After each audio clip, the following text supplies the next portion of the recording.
Hi, thanks for joining me. Today we're going to be talking about how when you come together as a step family, it's very easy to find fault with your partner's parenting style and want to change it.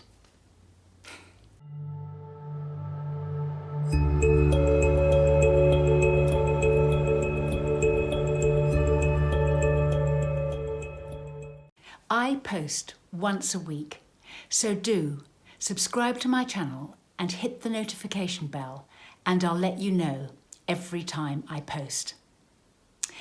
It's hard enough for any couple when they decide to commit to one another, either through marriage or permanently living with one another, to evolve and come together and fulfill each other's dreams of what is ultimately lots of hope and optimism that this relationship will be wonderful and that you've found your life partner and that you're going to be in love and everything is going to work out.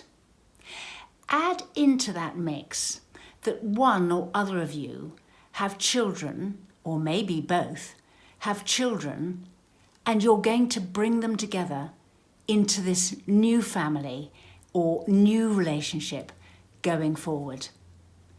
Because it's quite a testing time without any children.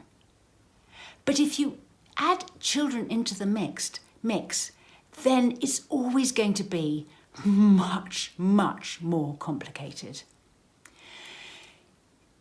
It's probably a fact that when we commit to somebody, there's going to be times when you think to yourself, oh, I don't know about that, or I didn't think he or she liked this or wanted to do that, and how am I going to accommodate this or that? Or I don't like it when he or she does that. And yet, if they're parenting their child, it becomes very, very easy for you to think, I don't like that. They shouldn't be doing it like that. That's all wrong. That's indulging the child or spoiling them, or the discipline's not right, or the way they're talking to them isn't right, or the way they manage this or do this or think that. And it can be very easy to slip into not approving of the way your partner is managing their children. And then what happens is that you get drawn into sort of discussions, or you chip in with sort of suggestions and ideas, and you find that actually those ideas that they have about parenting are a lot more ingrained than you ever expected them to be. And they can be quite adamant, and the child can have rights and the way that they expect things to happen. It's not easy to change your partner's parenting skills. And then what can happen is you try all the harder.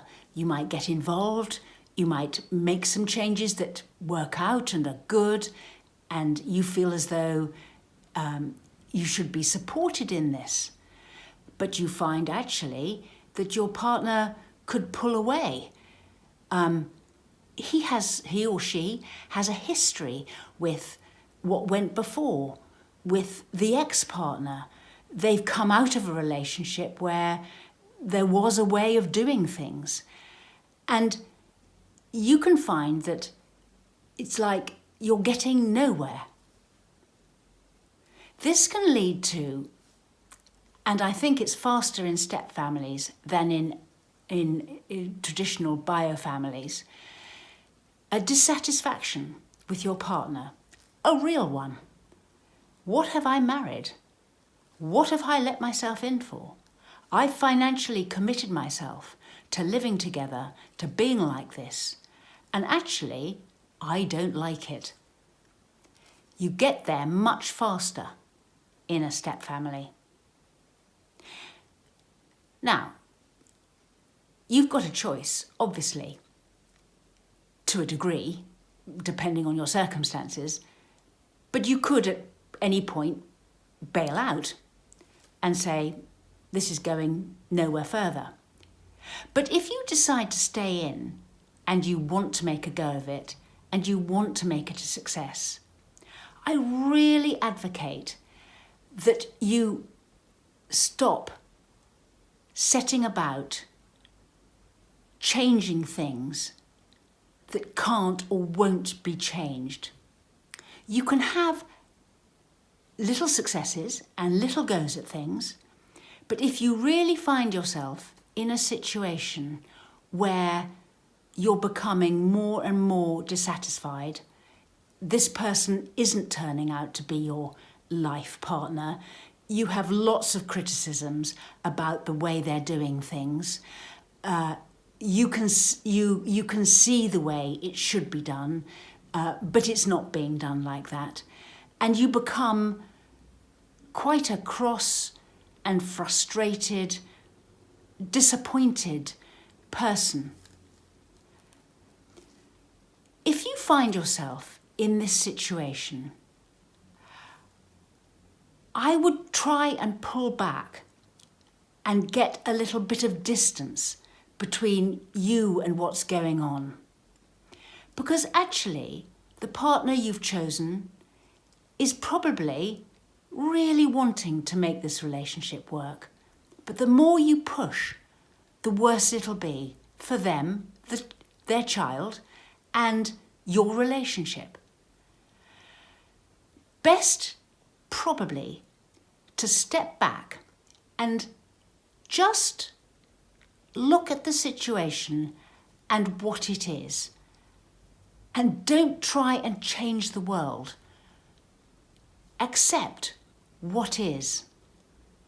Work with what is. If there's something going on that you really don't approve of or dislike, think, are there ways that you can cope with that yourself so you can live with it? It might be annoying, but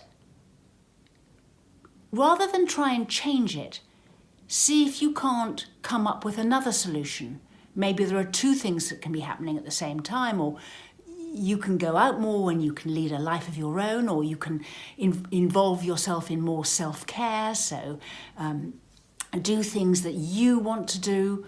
Think about living as two families under one roof, rather than trying to put everything together all the time and pretend to be happy families when you're not. Keep things separate, do things differently, be boundaried, carve out time with your partner so you and they have time on your own together during the week. But try not to say that this future of this relationship depends on you understanding that you've got all your parenting wrong and that's the source of all your problems. And unless you and I are prepared to come together on this and do it my way, we're finished. You're not going to get far like that. Step back, accept what is, work with what is, plan, look after yourself. Then, after time, after quite a bit of time, things will gradually improve as time moves on. New choices are made about how you do things, and you can have an input on that as long as you haven't antagonised yourself against them and therefore they don't take you into consideration at all anymore. But work to try and change things as and when you can, and then gradually, things will get better, and ultimately you end up with your partner and you've made it through. I run workshops, sessions, an email response service. We write booklets. The links to my website and other social media is in the description box below.